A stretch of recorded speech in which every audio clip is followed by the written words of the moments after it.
give you away. Something inside you is feeling like I do. You said all there is to say. Baby, break down. Go ahead, give it to me.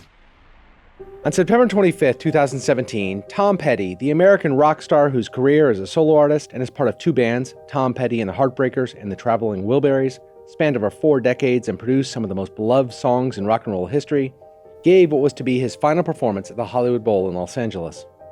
Petty was riding high that night as he and the Heartbreakers were wrapping up their 40th anniversary tour, a grueling stretch of 53 concerts that had begun in April in the Midwest and had crisscrossed the United States over the next few months. Even as a young man, Petty tired of being on the road for that long, and now, in his mid-60s and beset by a series of health issues, he was beyond exhausted. His wife and bandmates pled with Petty to take a break, but he was adamant he would not cancel any shows. He said to a reporter, "I'd rather go down doing what I love." Petty and the band hadn't yet committed to retirement, but they knew this was likely their last tour, and Petty was determined to perform for his fans, many of whom had been with him since he first got started as a musician over 40 years ago. So Petty continued to play, song after song, night after night, to tens of thousands of fans at every stop, all culminating with a 3-night stint in front of sold-out crowds at the Hollywood Bowl. The band's performance on the final night was befitting of a career finale. They played all their classics, Free Fallin', Refugee, Don't Do Me Like That, Don't Come Around Here No More, Running Down a Dream, and so many others, and ended with one last rousing rendition of Petty's first hit, and perhaps his most famous song, American Girl.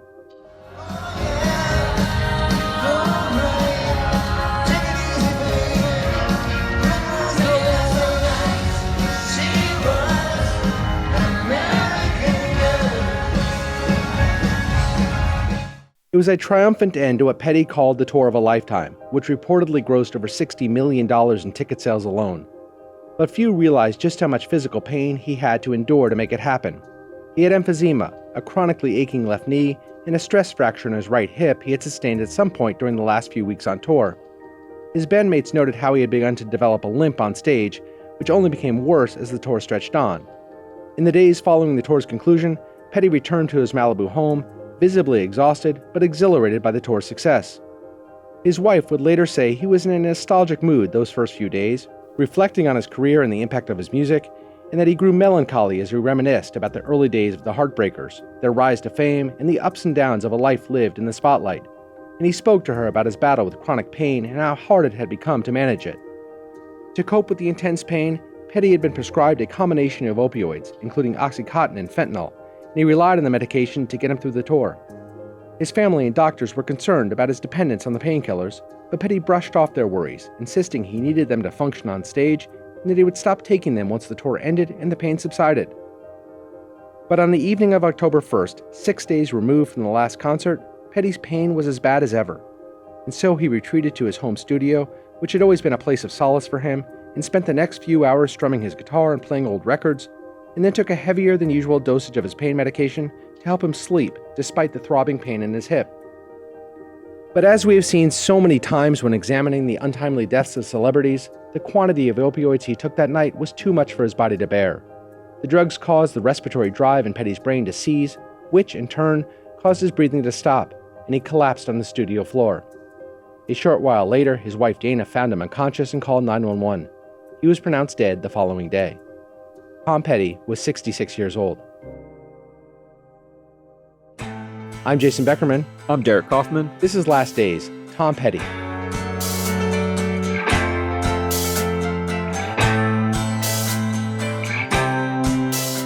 Tom Petty's autopsy report was released 3 months after he died in January 2018 and revealed the legendary rocker's cause of death to be an accidental drug overdose caused by a combination of medications.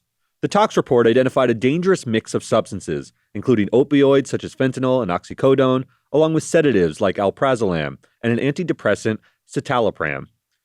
Given the sheer quantity of narcotics coursing through Petty's system at the time he died, the coroner stated that his death was inevitable. The coroner confirmed that Petty had been suffering from a range of health issues, including emphysema and chronic knee and hip pain, and the report noted that his pain likely led to the overuse of these medications. But to simply blame Tom Petty's overdose on the illnesses and injuries that had recently beset him would be to overlook his history of addiction, a struggle that had spanned decades.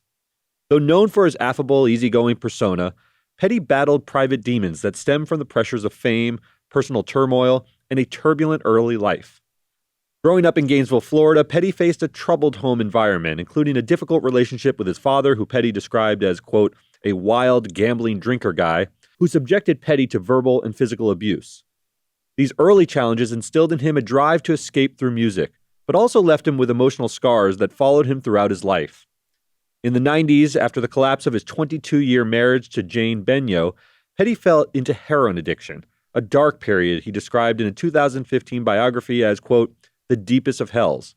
He admitted that, quote, you start losing your soul. You realize one day, I'm not the person I used to be. You're trying to escape something. Petty's addiction wasn't widely known at the time, as he went to great lengths to hide it from the public and even from close friends and collaborators in the Heartbreakers. The band's longtime guitarist and Petty's close friend, Mike Campbell, recalled noticing Petty's increasing withdrawal during this period, but being unaware of the full extent of his struggles. You could see he was in pain, but he kept it private. Petty eventually sought treatment, and he emerged from rehab committed to sobriety and his music. However, the emotional and physical damage lingered, even as he appeared to recover.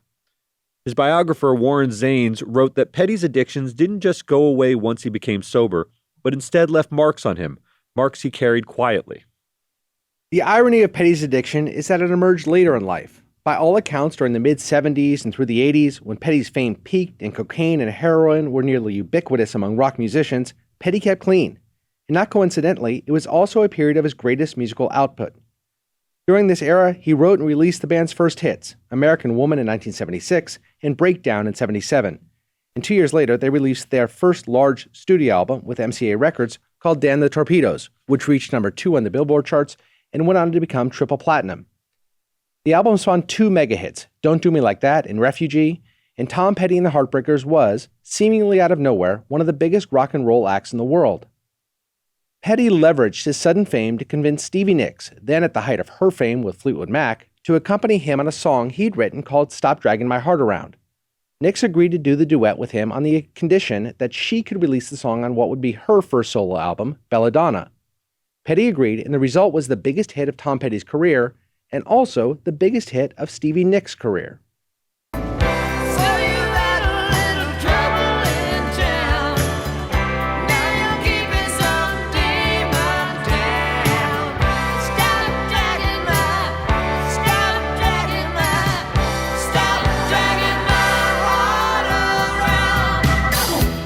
You know, it's interesting that Petty really seemed to do his best work while he was clean. You think of rock stars and you think of druggy music of this era, and that the creativity comes from opening your mind with mind-expanding drugs and so forth. That wasn't really the case with Tom Petty. He's only 10 years removed when he first starts from Janis Joplin and Jimi Hendrix, these people who used the drugs to fuel their creative genius.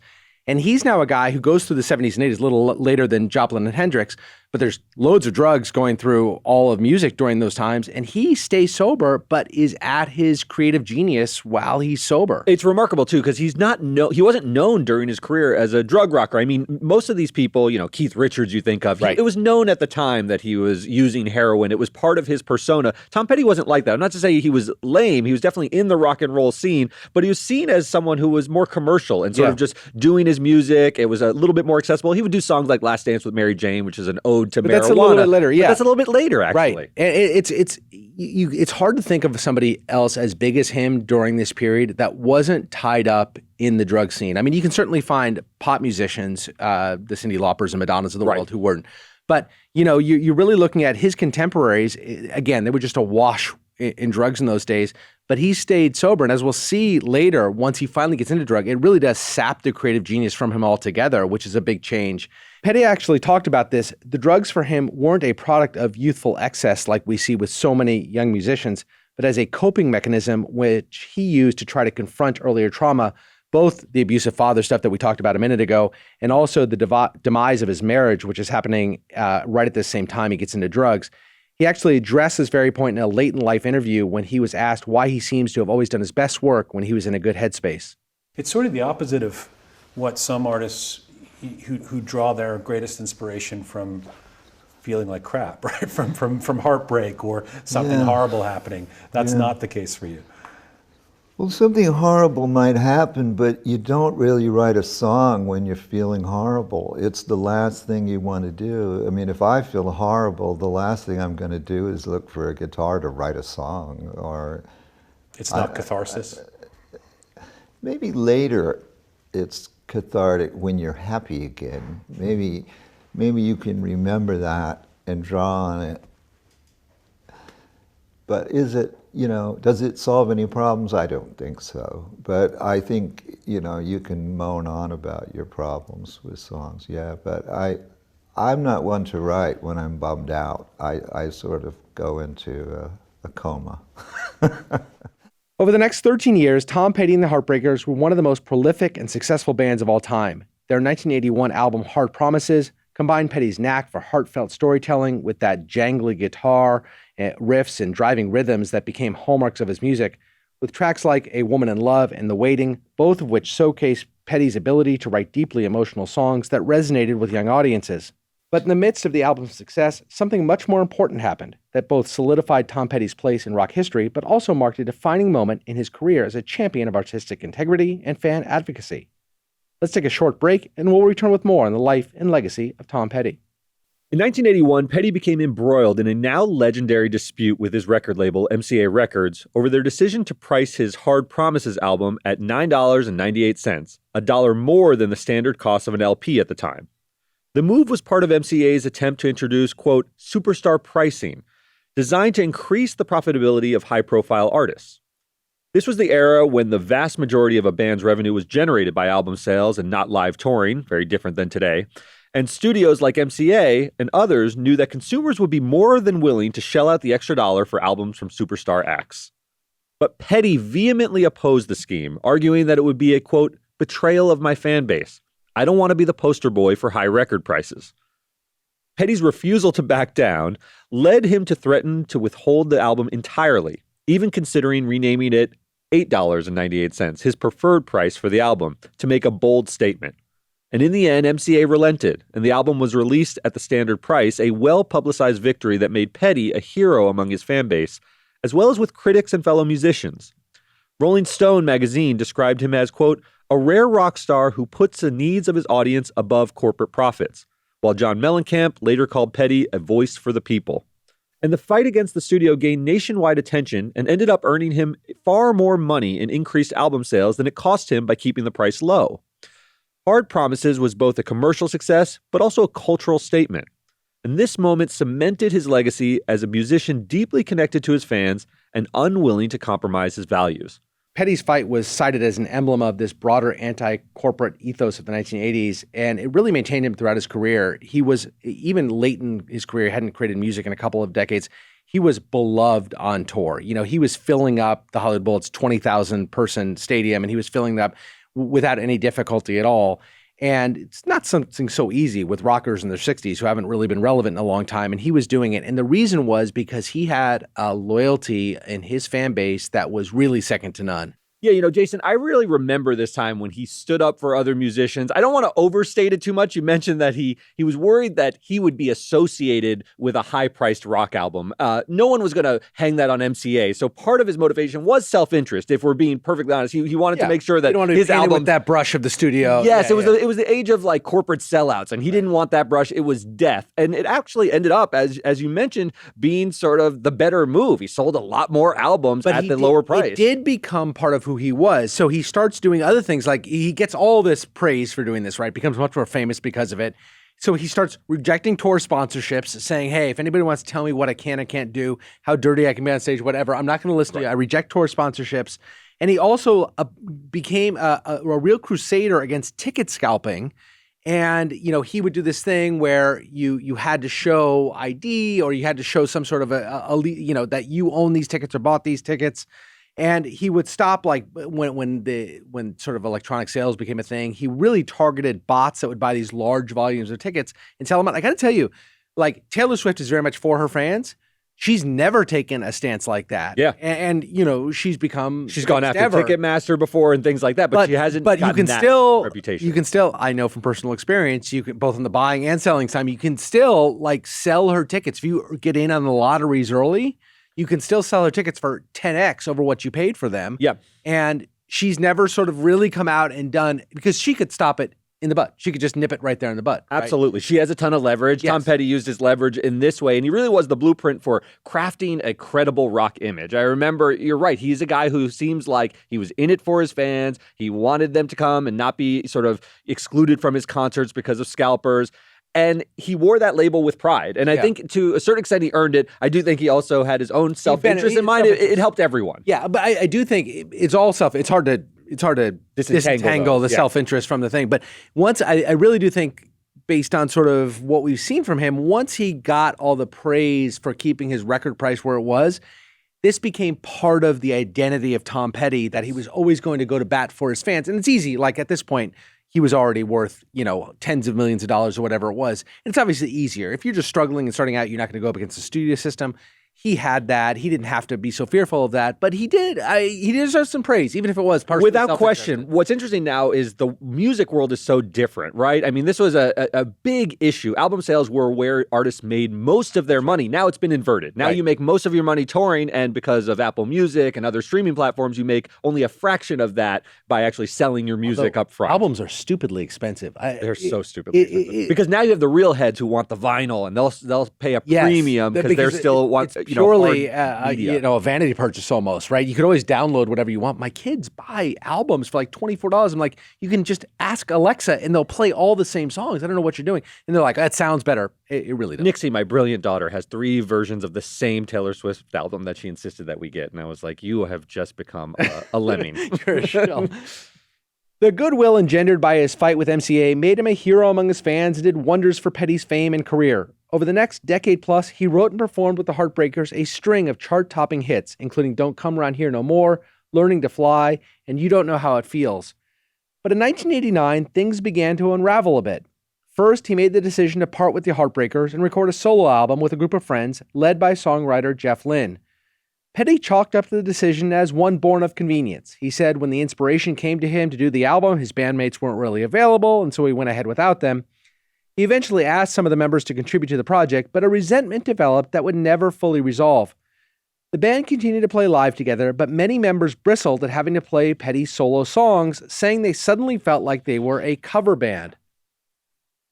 You can challenge the decision to go solo, but not the results. His first solo album, Full Moon Fever, went triple platinum, and its 2 signature singles, I Won't Back Down and Free Falling, were both bigger than any song Petty ever recorded with the Heartbreakers. We talked about this, right? Yes. I think his signature song is Free Falling. That's his anthem. But you and I both don't love the song. Same. Right? I'm an American Girl guy. I still think it's his first hit. I think it's his best. I love Don't Do Me Like That. I think it's a little more upbeat. The problem with Tom Petty, when you listen to his songs, is they're all so soaring and they're a little bit whiny at times. He's sort of dragging out notes. He's waiting is the hardest part. He's free falling. They don't have much pep. My allegiance to American Girl comes from my favorite movie when I was 12 years old, which was Fast Times at Ridgemont High. If anybody of a certain age knows this movie, that is the sort of theme song in the movie. And so I can't help but love that song. I think mostly because it's a great song. Just imagine a pubescent Jason really enjoying now everybody is imagining that. Yes. Petty spent the next few years jumping between his solo career while continuing to record with the Heartbreakers. The band had their last big hit with the #1 single, Learning to Fly, in 1991. And Petty also added another band to the mix, the Traveling Wilburys, a group of legendary musicians assembled by former Beatle George Harrison and comprised of Petty, Bob Dylan, Roy Orbison, and Jeff Lynne of ELO. There were high hopes for the band, which was initially described as the biggest supergroup in the world, but it fizzled out without much fanfare after 2 albums and 1 middling hit, Handle with Care. I remember the Traveling Wilburys. I remember my mom being very excited about the Traveling Wilburys and then very let down by the Traveling Wilburys. Something about the amalgam of all those tremendous talents, all of them on their own are, rock legends, all of them in the Rock Hall of Fame, just didn't come together as an upbeat group. With the exception of Petty, who was still a relatively young man at the time, all the rest were like well past their prime. None of them had written a hit in years. And the idea that you have, it's very hard to keep writing hits as you get older. And the idea that you're going to bring all these people who can't write hits anymore and suddenly a hit was going to emerge is sort of, Jeff Lynne, in fairness, was a brilliant songwriter, wrote a lot of Petty songs, wrote a lot of songs for other people. But the styles didn't meld together. They didn't come together. But Petty, the solo artist, still had one final magical act up his sleeve, his 1994 album, Wildflowers. The album was the most critically acclaimed of his career. It was included on Rolling Stone's list of the 500 greatest albums of all time and spawned a series of hits, most notably You Don't Know How It Feels, Petty's candid expression of his desire for professional and personal autonomy. But let me get to the point. Let's roll another joint and turn the radio loud. I'm too alone to be proud, and you don't know how it feels. You don't know how it feels to be me. But it seems that Petty's quest for personal autonomy exacted a heavy toll on his marriage, which ended in 1996. Petty would later say that the demise of his marriage left him emotionally adrift, and he sought solace in heroin and other drugs. For over 3 years, Petty was mired in addiction. He acknowledged that his drug use was his way of coping with a deep sense of loneliness and the weight of his public persona, and that, quote, my life now felt hollow, and heroin offered an escape. Finally, in 1999, he kicked the habit thanks to what he described as sheer determination and the help of his then-girlfriend, Dana. Now clean, Petty reconnected with the Heartbreakers, and for the next 17 years, they continued creating and performing music together. And though they never replicated the massive commercial success of their earlier albums, they remained beloved figures in rock music. Tom Petty and the Heartbreakers maintained a relentless touring schedule through to the end, and Petty earned high praise for his electrifying live performances, despite the toll we now know it was taking on his body. Through the waning years, as the pain increased and Petty prepared for retirement, his second wife, Dana, was the stabilizing force in his life. In various statements and reflections, Petty credited Dana with saving him many times, helping him rebuild his life and health, and supporting him as he continued to tour amid constant pain. Upon his death, Dana said the greatest honor of her life was supporting Tom and helping him continue to bring music to his fans, and she pledged to continue to honor his legacy for as long as she could.